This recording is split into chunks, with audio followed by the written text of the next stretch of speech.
All right, welcome to anyone who's watching and following around in the series.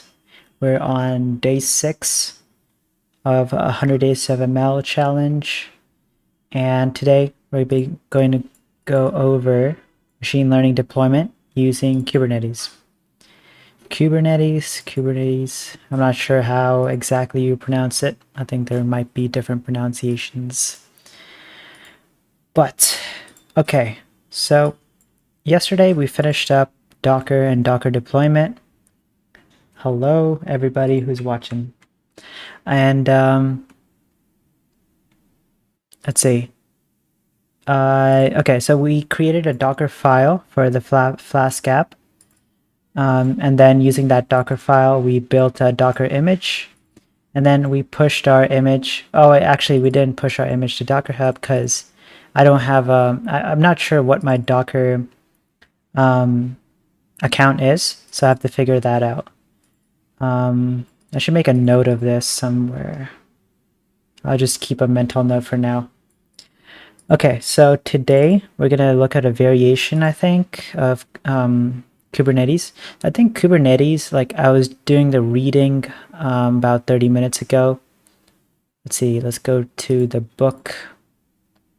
Where did I start? Yep. Boom, boom, boom. So Kubernetes is just a neat way to deploy Docker containers. And in yesterday's stream, we watched, we figured out how Docker containers help containerize our code so it can have the same environment wherever it's being deployed. So what I've learned is that Kubernetes has two main parts, the master and the worker, and it sets up this hierarchy where the master controls basically multiple worker nodes, and within the workers you have pods, and within pods you then have the Docker container. So it allows you to basically divide up your servers into different workers, and it creates this neat hierarchy where you can deploy thousands and thousands of containers. So I think a cool fact they said, or they listed, was Google runs roughly 2.5 billion containers using Kubernetes, which is absolutely crazy to think about. 2.5 billion. That's more than the population of the country I'm living in, which is India. Actually, almost twice, maybe even more than 2 times. So that's a lot of containers to really keep track of. And in fact, you can't really keep track of it. And that's the whole point of Kubernetes. It's a neat architecture which basically automatically maintains all of these containers, and the user or whoever the engineer is doesn't really have to worry about every single container, because the workers will detect if the pod is not working correctly or if the container is malfunctioning, and it will automatically start up a new container. So the master, we have the master and the worker. So in the master, there's different components. There's 4 main components: the API server, the scheduler, control manager, and etcd. To be honest, I'm still learning about what exactly all of these things do. I've just gotten a little bit of the theory, but I'm not sure if it's ingrained in my head yet. So I think I'm going to be reinforcing all of this by watching a video on YouTube or 2 about Kubernetes, very short videos. Let's go back to the document. So they gave a little more description on Docker nodes. Docker nodes, of course, go with the master. They have 2 different parts, kubeproxy and kubelet. It tells us about the pods. So yeah, if any changes are observed and any of the pods are down, basically if the pod is not working properly, it starts a new pod on the same node with new containers as per the configuration information. So no matter so let's suppose you're a company like Google, and about maybe like 5 billion users per year accessing google.com. So each user has to be served, right? Suppose I go to Google right now and I enter in something. So assuming that Google's running their application on a container, my individual action will start up a container in a pod. And suppose the website is not working properly or whatever Google services is malfunctioning. I shouldn't have to wait for the entire server to restart. Or anyone, no, other individuals should not be affected from my malfunction, right? So by basically restarting a small section of the pod, it will basically only isolate my issue and fix my issue without disturbing the other 5 billion people who are on Google. That's the way I imagined it in my head. So we're going to be deploying the ML application using Kubernetes and GCP. Google Cloud Platform is a cloud service where you can basically deploy your applications onto the cloud using the microservices they have, and they have tons and tons of microservices. And I believe that right now, cloud services are at the peak. A lot of companies, basically startups especially, are making full use of cloud services because it's too expensive to buy servers.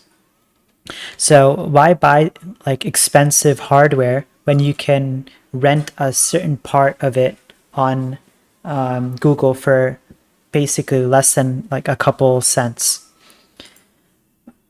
for a very, very cheap amount. So for some of the microservices, you do need to pay per usage, but Google is nice because if we go to Google Cloud Platform, and hopefully it doesn't log me in immediately, you can see right here, you get $300 in credit to try Google Cloud. And it's it's valid over a period of 90 days. You have to like read the fine print to actually figure it out. But so basically, if you just enter in your credit card details and yeah, that's pretty much it. You don't have to do anything else. Just enter in your credit card details and provide your information, and automatically $300 will be added to your account. But do make sure to read the fine print, because suppose you pass the 90-day period or pass the $300 threshold, Google is going to start charging you for whatever amount you surpass. So after this credit, everything that you get charged for is going to come under your credit card. And let me tell you something. The project we built, the text summarizer using abstracted summarization, we thought that, okay, the services seem pretty cheap. It might come up to 1 rupee or 2 rupees per month, which is basically nothing, right? But we didn't realize that the cost really starts to add up. And I could try showing you without releasing sensitive information. Let me log in really quickly. So I think our total cost over a period of 2 months was around like 10,000 rupees or something like that. I mean, it's still under the $300 threshold, the credit threshold, but we didn't even realize it was going to get to that point.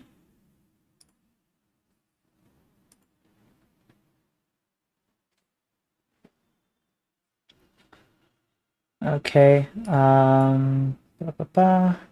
So you have to be really careful about how your containers are running and how much memory and what GPU you're allocating in the cloud service. Otherwise, things can get really expensive really quickly.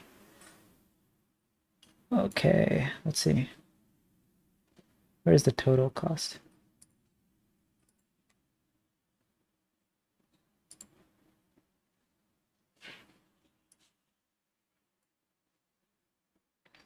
So it's showing the total cost as 0 rupees, but I'm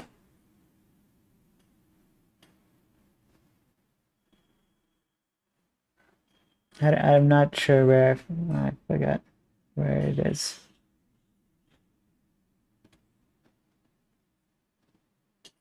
GCP. And you got to be careful not to release GCP keys to anyone, because basically they can take control of your project and start hacking into you. And then if you have billing enabled, that's very bad, because I mean, you're just going to get charged a large amount of money for no reason. And also your credit card details could be stolen that way.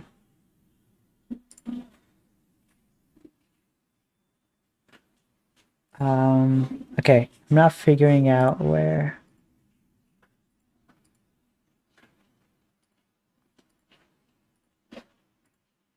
Not sure why it's not showing the last month.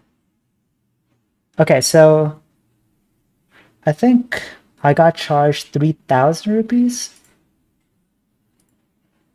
but everything canceled out and it became free. So you can check this out. It shows you like reports on a daily basis and monthly, and you can select the time range, and this is kind of what the platform looks like. So we'll go at home, and okay, I'm not sure if I can show that. Okay, so you can go into organizations and click on whatever project you want to create. Let's go to this. And don't worry, even if your keys do get released out into the public, you can always refresh the key. And Google has this nice thing where it searches the internet, and if your key does get compromised, it immediately sends an email to you, whoever the project owner is, and it tells you of this leaked information, and it also recommends that you should refresh your key. And I've actually gotten this email. That's how that's how I know.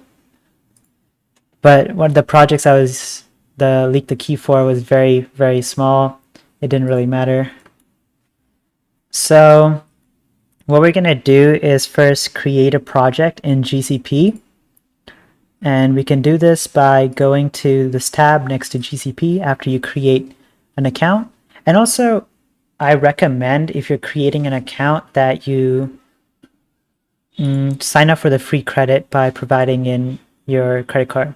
I believe that you can create an account and then also receive the $300 credit afterwards if you enter in the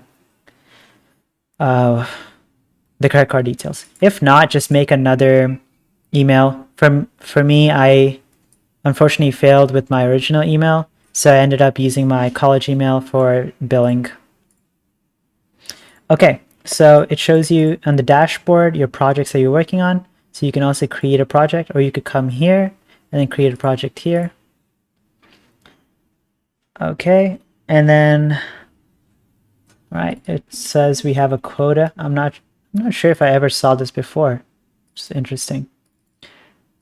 So no billing account. We'll leave that. I'll name this ML Kubernetes demo. Okay, we cannot include underscores, I believe, but we can include dashes. Parent organization folder. I think I'm going to leave that empty. No organization. I'm going to include the billing. Which account am I on? Okay.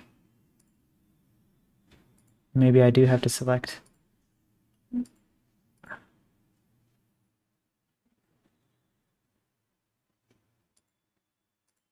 What?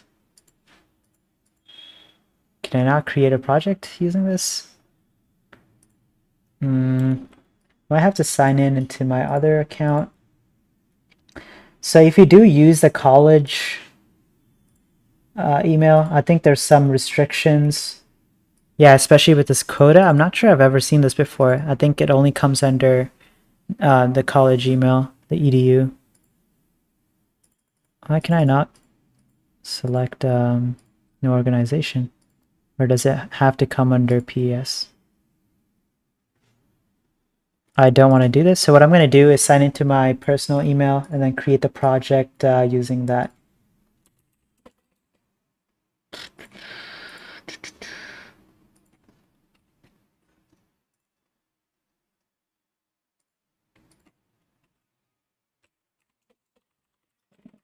Platform. Sign in.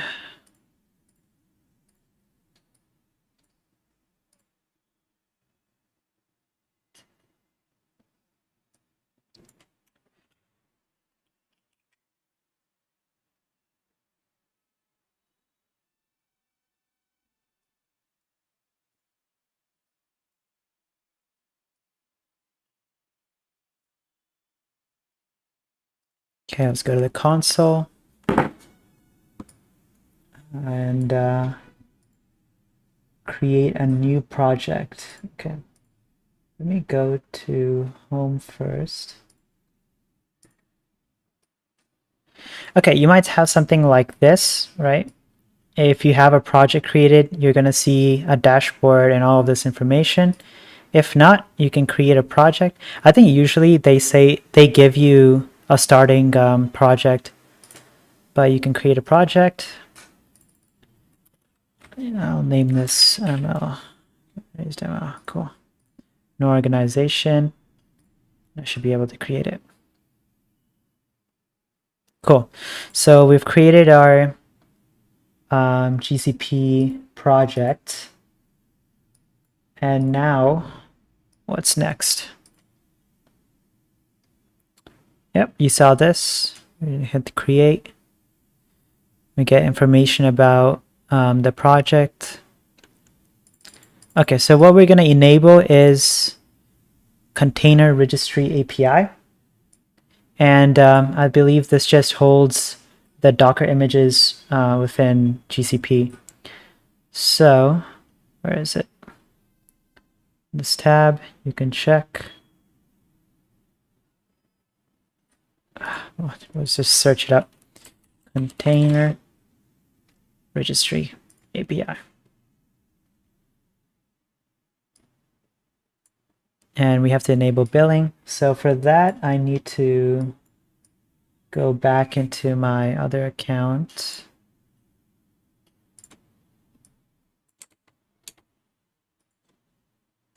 Where is the tab? There we go. And I need to add myself into the project so I can get the billing.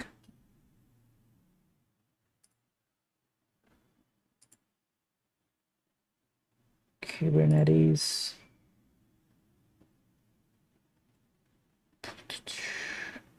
So you can go to Kubernetes and IAM admin. It shows you all of the sensitive information there. So if you go there to that section, you can add other users into your project. So what I'm going to do is add another owner with my other account.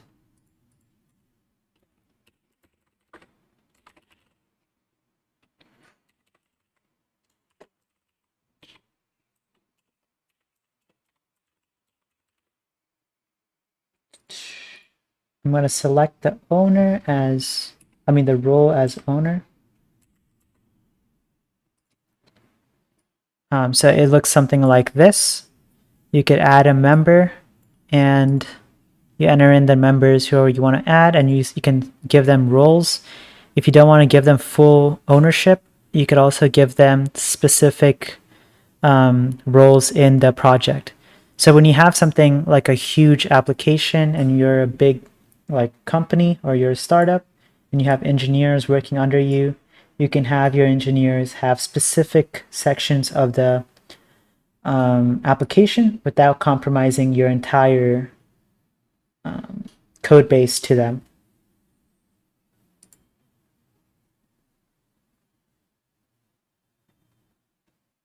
All right, so I got added. Now I can go in and add billing, I believe.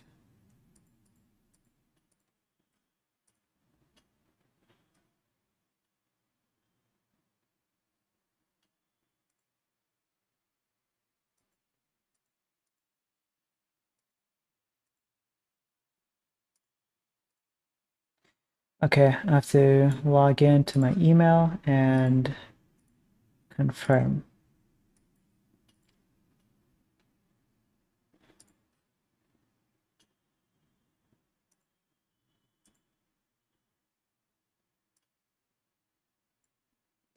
If you do want to learn more about GCP and other microservices, I recommend that you check out Daniel. Oh, I keep getting his name wrong. Where is he? Where is he?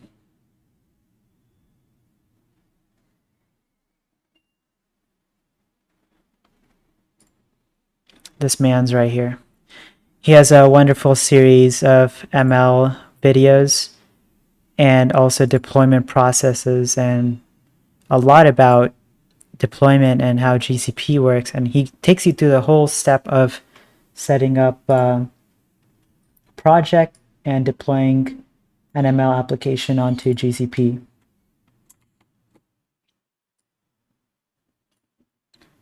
Cool. So we enabled billing and we can go ahead and start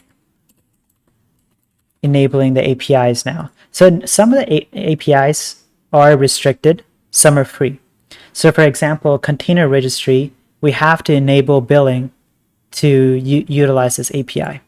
Otherwise, we won't be able to use it.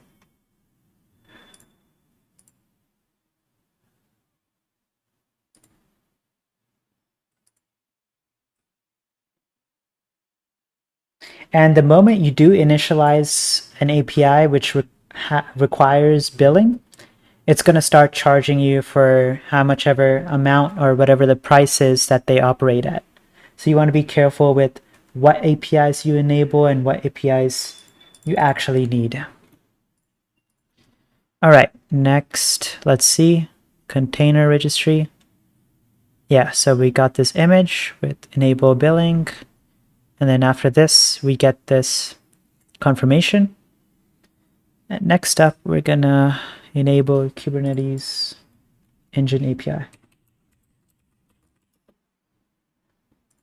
Kubernetes Engine. And you can just click enable and you should be able to enable that API.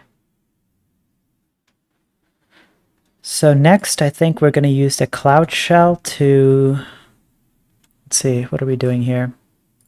Clone the GitHub repository with the source or code data. So we're going to be using the 100 Days of ML repository, and we're going to clone it using Cloud Shell. We clone the Docker Flash gke.git repo to confirm everything has been set up properly. ls command shows you all of the files.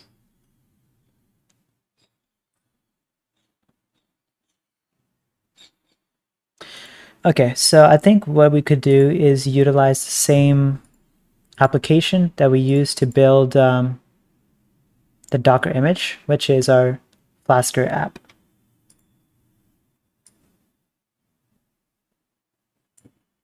So it does take time for it to enable. I've clicked enable and it's still loading.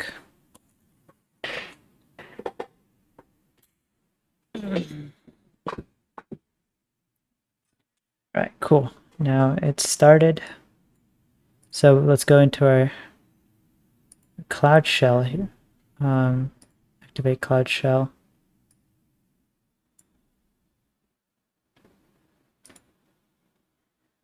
Why isn't it popping up?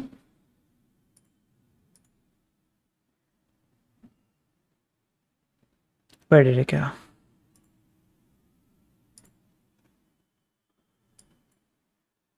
Okay, I see it now.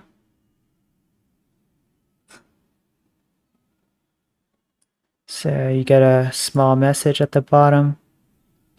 Cloud Shell is free for all users. Let's continue. And it's basically just a cloud terminal running on a Google server somewhere in their huge network of servers. So we got the terminal. And what we're going to do is clone our GitHub repository. So let's get the cloning SSH for that. They're using HTTPS, so I think it's better to use HTTPS.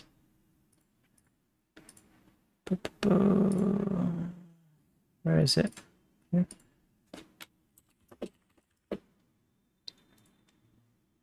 Git clone, and we will, where is paste?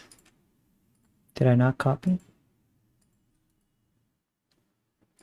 Okay, Control V. Wait, is that the, that's the SSH?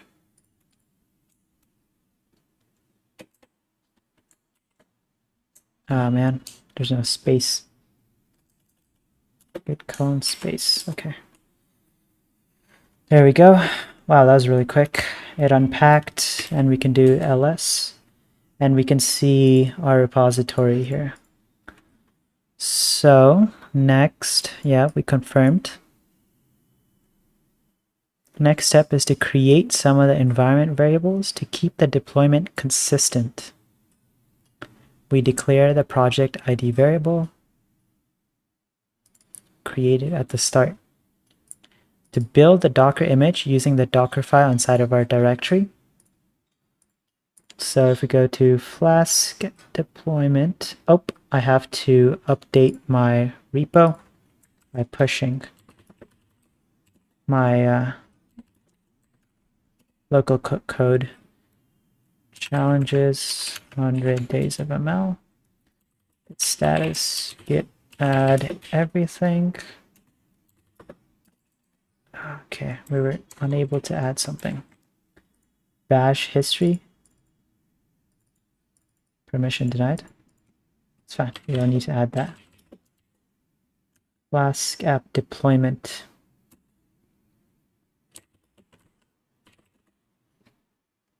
Okay, let's also add the README file and the Streamlit.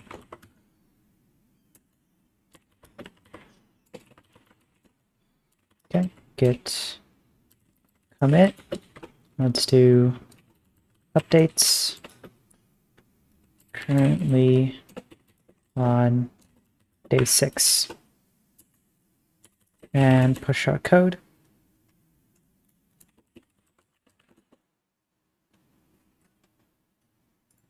All right, so now it should be updated, and I have to update here as well. Again, pull.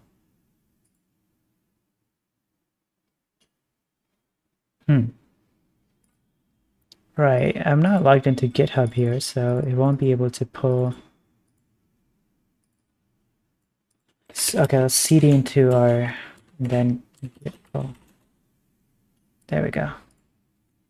Now we have it updated, and we could see the updates here as well. Yep, Flasker app. Inside Flasker app, we have our Docker file. So we're going to cd to our directory, which is last deployment, and then Flasker app. All right, now we're going to use Docker build to build our container. So we can use Docker build, and then we'll give it a name, which will be ML. Okay, they have a specific naming scheme. So you can see here they have, which is really small, gcr.io dash, and then project ID dash the name of the container. Let's confirm that by checking on Google.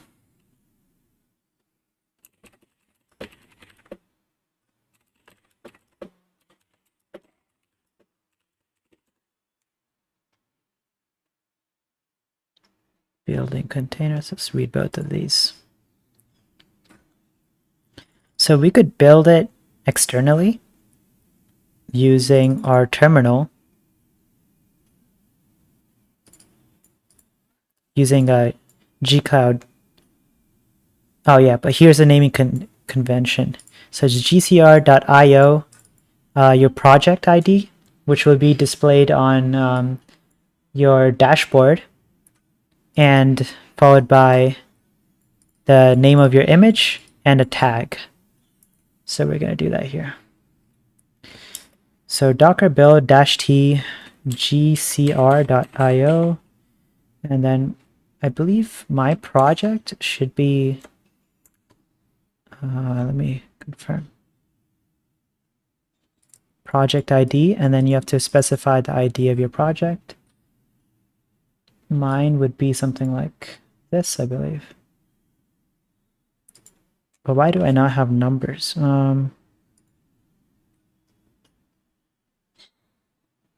That's my project name. Oh yeah, project ID as well. It's the same thing for me. Let's check for this guy. So his project ID is a little different.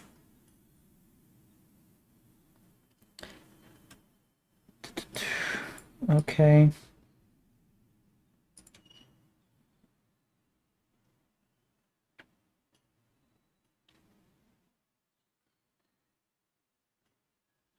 So gcr.io, and then followed by, oh, we could even specify project ID as a external.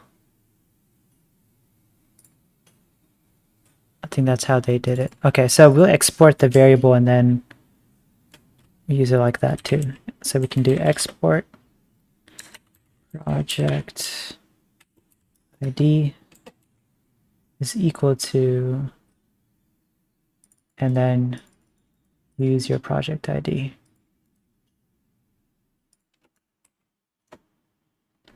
So we exported that variable. We can do our docker build -t. So this -t tag just gives a name to your Docker image that's going to build. gcr.io /$ capital project _ID. And I think these are in flower brackets. So let's get that correct. And then name it ml_app, followed by a tag. They named it version 1, so we'll name that. Keep the naming convention, name it version 1. Docker build requires exactly one argument. docker build -t.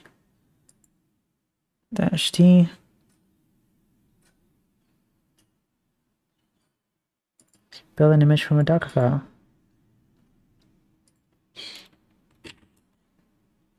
I do have a Docker file here.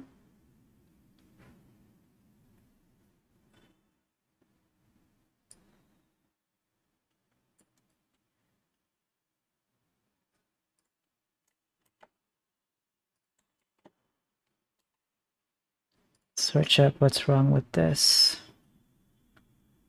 Oh, alright, I need to add a dot to specify the directory, which is it, which it's in. So space dot. Requesting your credentials. So I will authorize this. So there's always an extra layer of security. And since I'm doing this from the GCP Cloud Shell, no one else can actually try this. If they try to do this in, let's say, their terminal, they're gonna, GCP is gonna ask it to sign in and authorize the pull. And you would need to know my credentials to actually do that.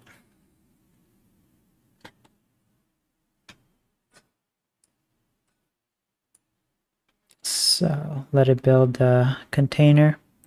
Let's see what's next. So once it builds, we can confirm by listing the Docker images. We're able to see it. Next step is to provide Google authentication using gcloud auth and pushing the Docker image to the Google Container Registry. And we use Docker push to do that. So Docker push. So you first have to authenticate, and then you can push your project. So let's confirm. Docker image. Is it images? Okay, there we go. And we can see our Docker image right here. Kubernetes, which is built on the base Python. So Python also gets installed. So on Python, we customized the container and we made it into our application with all of our application code. And the size here is 1.27 gigabytes. Cool, with the tag version 1. So let me authenticate off screen. gcloud auth configure Docker.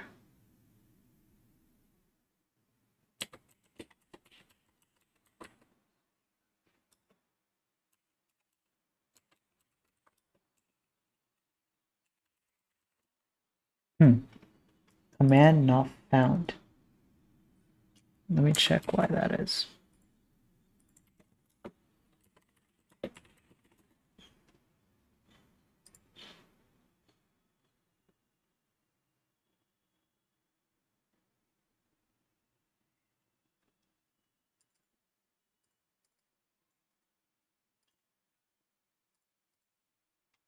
Running into a little bit of an error.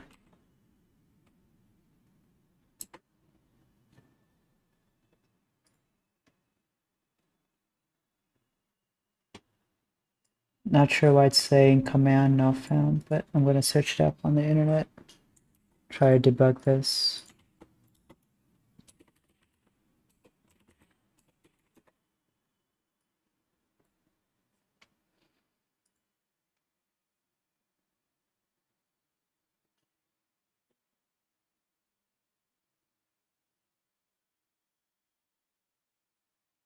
You have to run gcloud init. I thought the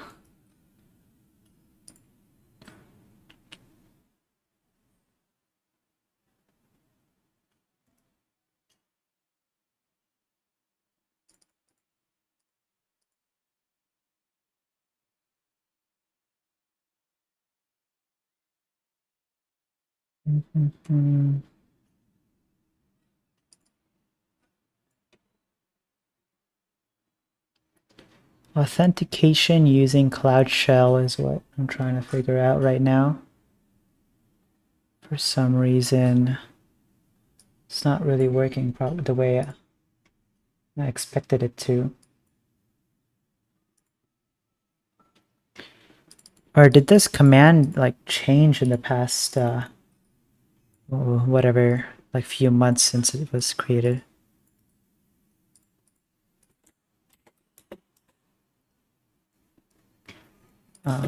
Not working.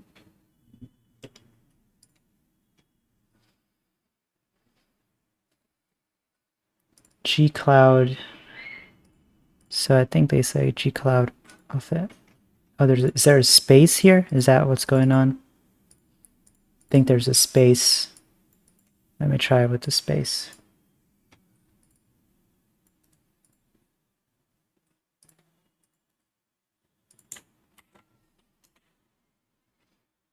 Okay, so yep, it was a space that was screwing things up. Right, cleared it so we can continue here. So I got the authentication confirmation. So docker push, and then we're going to do our GCR, and we're going to push our image. Okay, it's not latest. Not sure why it's version 1. Oh, and oh, where is this coming from? Oh yeah, this should work. There we go. My tag was listed wrong. It defaults to latest. However, our tag is version 1.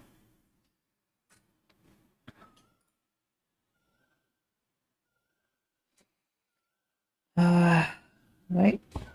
Get some water. Sometimes if your image is super large, this can take a very, very long time. I remember when I was doing my previous project with the text summarizer, our image size was about 5 gigabytes or 4 gigabytes in size. So it would take me at least like a very long time to build the image and deploy it. I think the total time was around 30 to 40 minutes per deployment. And I had to make multiple revisions of the project, and it's crazy. I would just be sitting waiting for the deployment process to finish to just check if my code works or not on the cloud.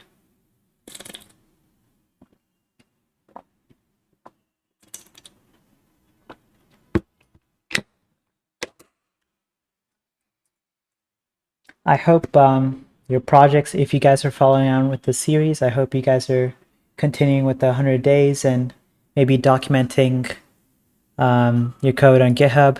If you are, always just drop in like your GitHub link with like your repository, maybe with whatever you guys are following on, and that would be cool. I can check it out, see what you guys have been up to as well.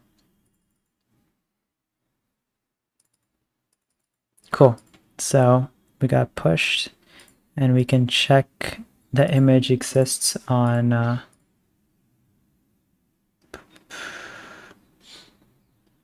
service container registry. And let's pin this. We can pin certain microservices, and then it shows up in our neat top, so we can immediately access it.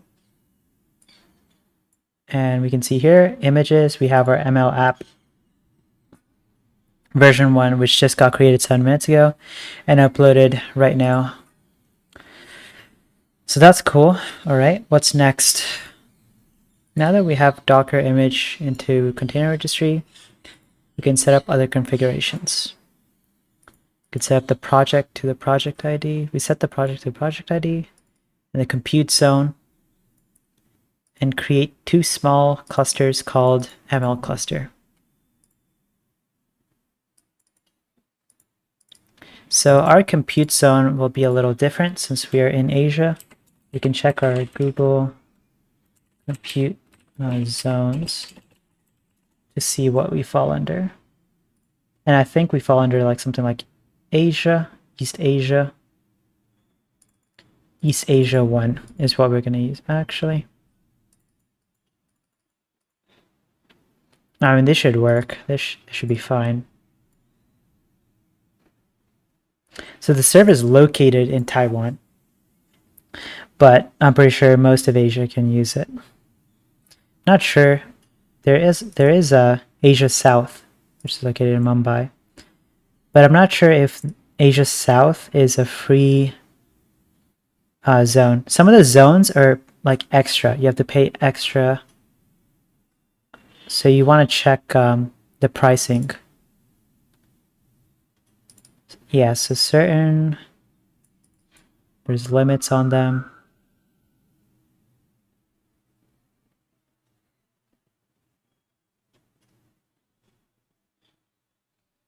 These are future regions, I believe. So there's one coming in Delhi. That's pretty cool. Let's use the one in Mumbai.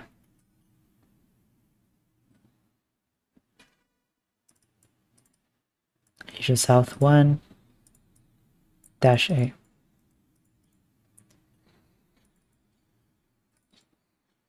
Oopsie daisies. Where did it go? Go back to our Google Cloud. So we'll do gcloud config set project. And then we saved our variable so we don't have to repeat.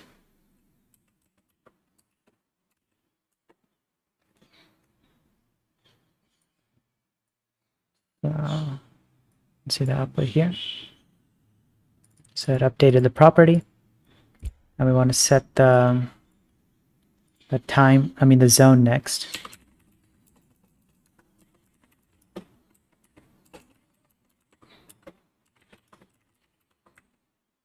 Compute / zone, and then paste your zone.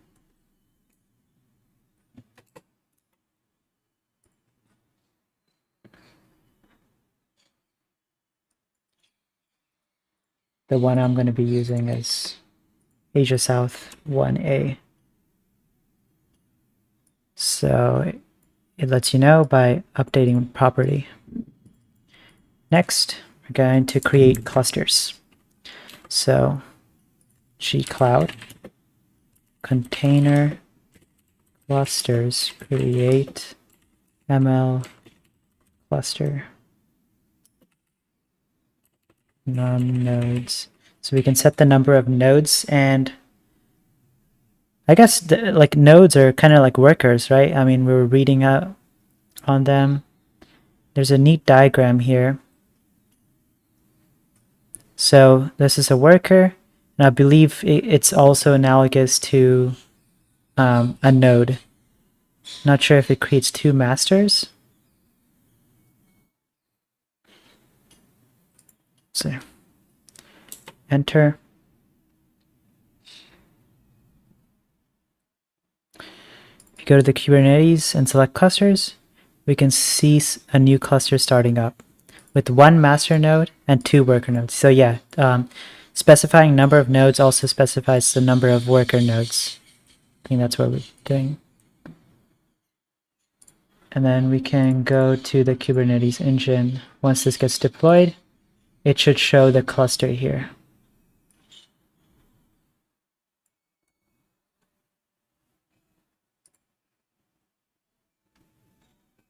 We can see it's getting loaded. It's being created.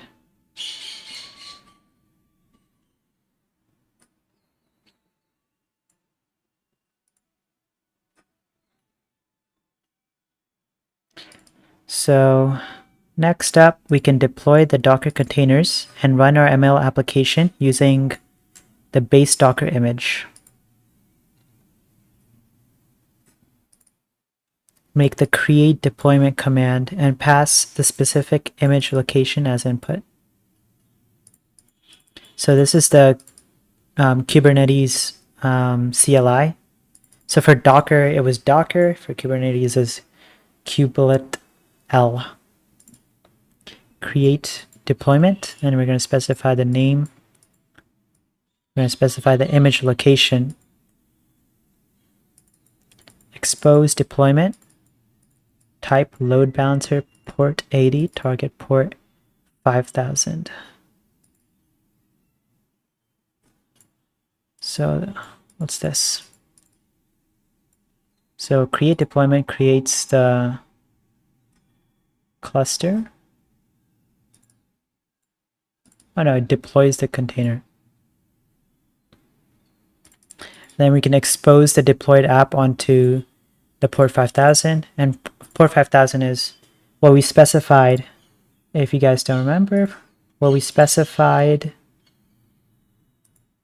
in our application, or not in our application, but in our Docker file, it's going to default to port 5000. So when you run your Flask app, it defaults to port 5000, and that's where the app is published to, and it listens to requests from that port. So even when you're deploying to a cloud service, you need to make sure you know what port you're using. And for example, I could even show the previous project I worked on. where we deployed two ports. So we exposed 5,000 and 8,000, I believe. Where is it? API.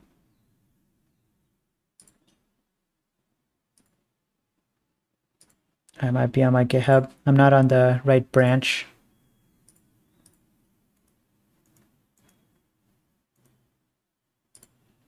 I mean, I'm pretty sure this is going to take quite some time to deploy. Even when deploying Cloud Run, it was taking a very long time. Docker file. So this is our Docker file. So we exposed port 5,000 and yeah, we use 5,000. So we use Junicorn to deploy our application.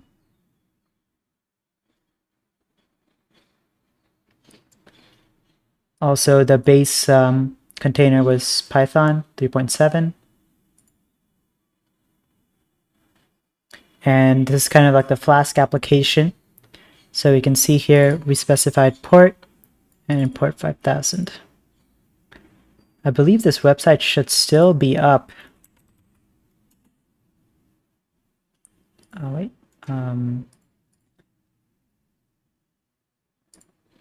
Go to master. I think the link is here. Yep. So when it gets, when we access this link, it's hosted on Firebase. However, it starts up a container on Cloud Run. Okay, let's see here. So it's successfully deployed. We can see a confirmation here. It's green. We have 2 nodes, 4 vCPUs, and the total memory allocated is 8 gigabytes. So it automatically does everything for you. That's pretty neat. All right, next we're going to be deploying the Kubernetes container. So let's do that. kubectl and then create deployment ml app. We're going to specify the image location. gcr.io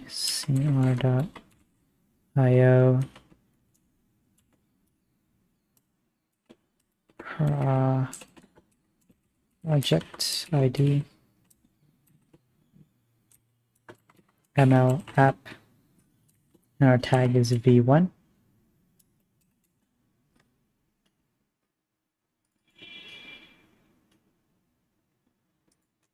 Okay, so there's 2 dashes and I only listed 1. So there we go. So the deployment is created, right? And then we expose it. kubectl expose deployment ml app type load balancer port 80 and target port 5,000. So I think this port is for the server, and the target port's what the application is going to be listening to. Okay, and the port's exposed. So what's next? Kubernetes shows external API address through which the running application can be accessed. Where is the external API address?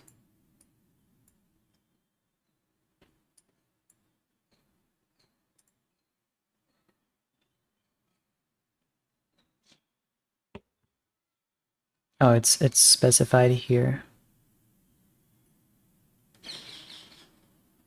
Okay, so I guess we could do kubectl get service, and it's exposed to this external API, IP address. So copy that, paste it into here, and then go to API docs. Awesome. And I think this should be accessible by anyone on the internet because it's deployed on the cloud. That's cool.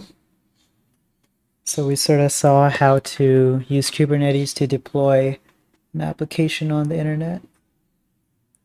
And this is just the documentation API. However, if you have a Flask app or whatever, you could specify the root. I have nothing in the root currently, but you could specify the current root and then it will map it there. And this external IP address could be replaced by a domain name service. You could easily purchase a domain name and replace these numbers with something nice like Firebase or whatever you want to call your website. So IP addresses just get mapped into strings, and that process is called the domain name system. Domain name server. Domain name system.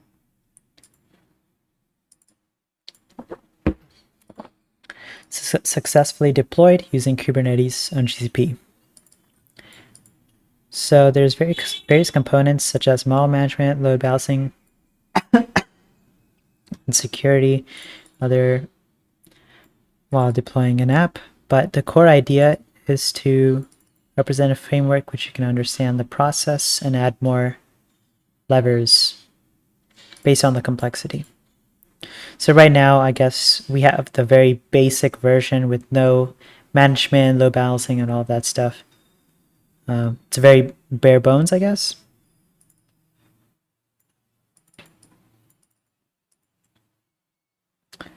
We can look into the deployment details using a few of the commands.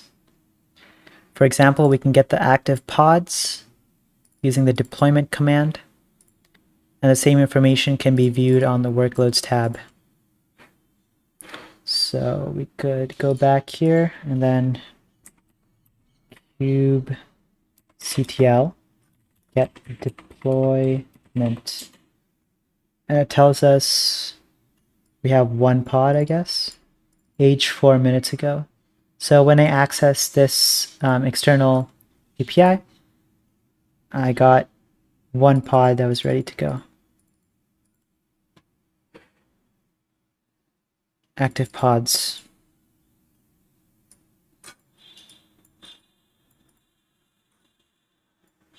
Cool. If required, the number of replicas running on the application can be scaled up or down using scale deployment. However, you need to increase the number of nodes for the cluster to meet the minimum requirements to run any of the replicas. So I guess this doesn't have automatic scaling. You have to manually scale, which is kind of annoying if you have an application which is inactive for some amount of time but gets rapid users in a short amount of time. And for an example, it could be something like my college portal where we take tests. For the majority of the year, it's inactive, except for the days which we have to take a quiz. The website has several thousand users logging in to take their tests, and it experiences a significant amount of lag. So for those services, you want to have automatic scaling where for the most of the year, you want the container to be 0. But when you come to a certain point, right, for on a test date, you want to rapidly increase the number of containers deployed so you can take into account of all of the users on the internet. So you can also delete the clusters manually.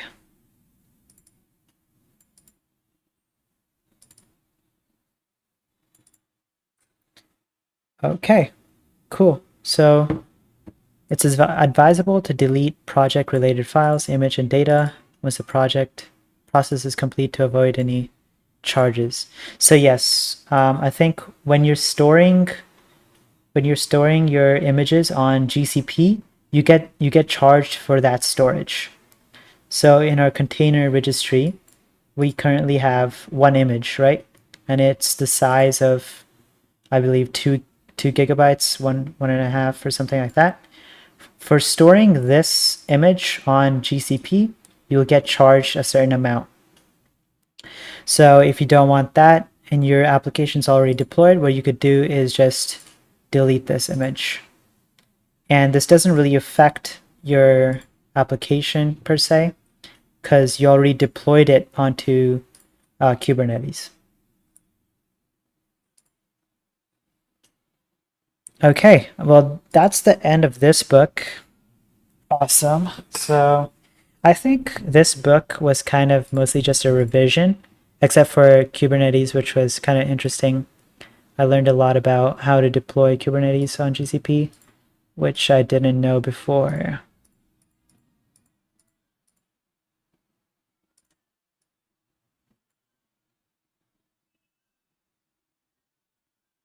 Okay, let's close this up. Let's open up Sublime.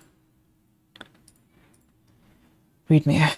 Okay, so read chapter 5. That's done. Create GCP project. We're done with that. Enable and utilize the Kubernetes engine on GCP. Done. So we're done with our tasks for today. And I think what I'm going to do is top off my learning by watching maybe 1 or 2 videos on short videos on Kubernetes, just to reinforce what I learned and review the theory. Okay. Let's set our future goals for tomorrow and also update our challenges here. So learn how to deploy ML production models into production. This is completed. Great. So next up, we're going to be learning about pipeline. What else do we have? Privacy protection, CI/CD, and then we're going to do hardware. Deep reinforcement learning, I've actually started this. So I've been learning about reinforcement learning and also Markov decision processes, which is an algorithm for reinforcement learning. It's pretty interesting because it's not like your regular deep learning neural network. The deep part, well, its reinforcement is an idea of its own, but in addition to the reinforcement learning, we add a neural network layer. So I've been learning that.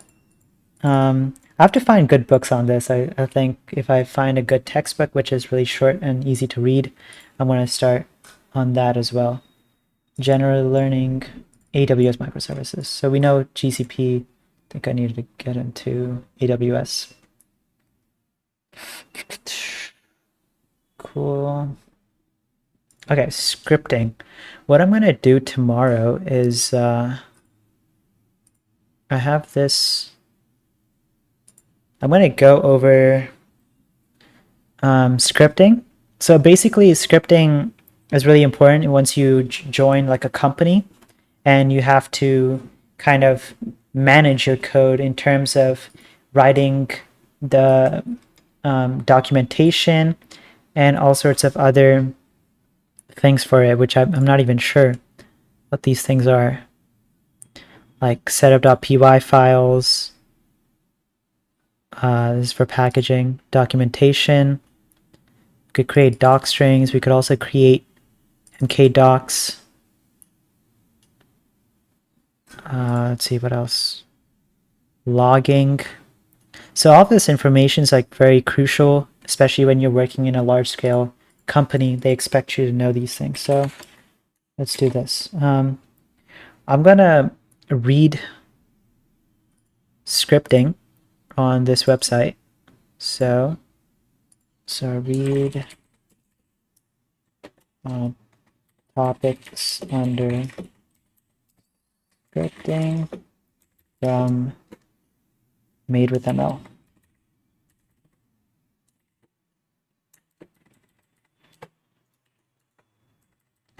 So after that, we're going to apply it to our applications.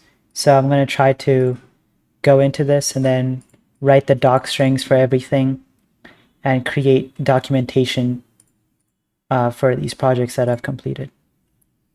So apply learning by adding it to current projects. That'll be day 7. Okay, and then day 8. What should we do for day 8? And we could continue with this website. Pre-commit versioning, Docker, testing. I haven't gotten into testing before. Seems interesting. But I have to really read and figure out how these things work before trying to apply it. I think that's important. Versioning our code.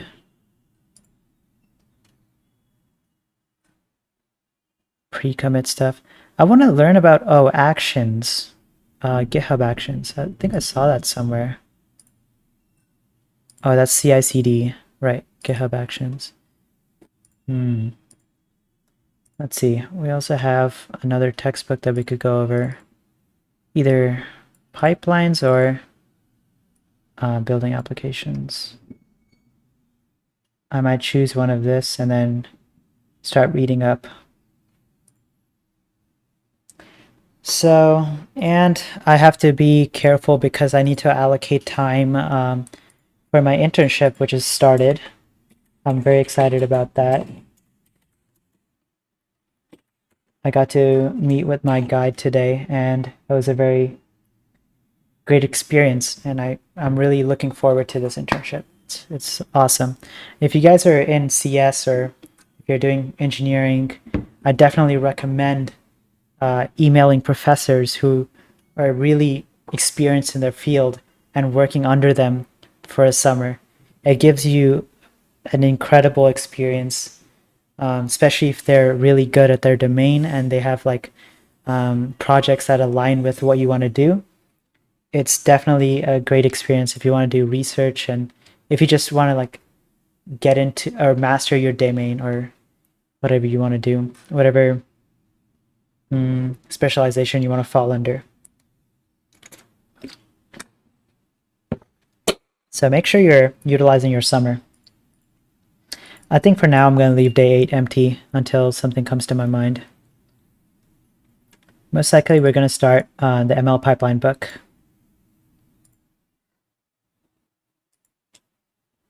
This one right here. But I have to go over the abstract and see what this book is actually about and skip over topics that I don't want to read about. It's 300 pages long, so twice as long as the book we just went over. Cool. All right. Thanks for watching. Good luck with your project or whatever you guys are doing, and I'll see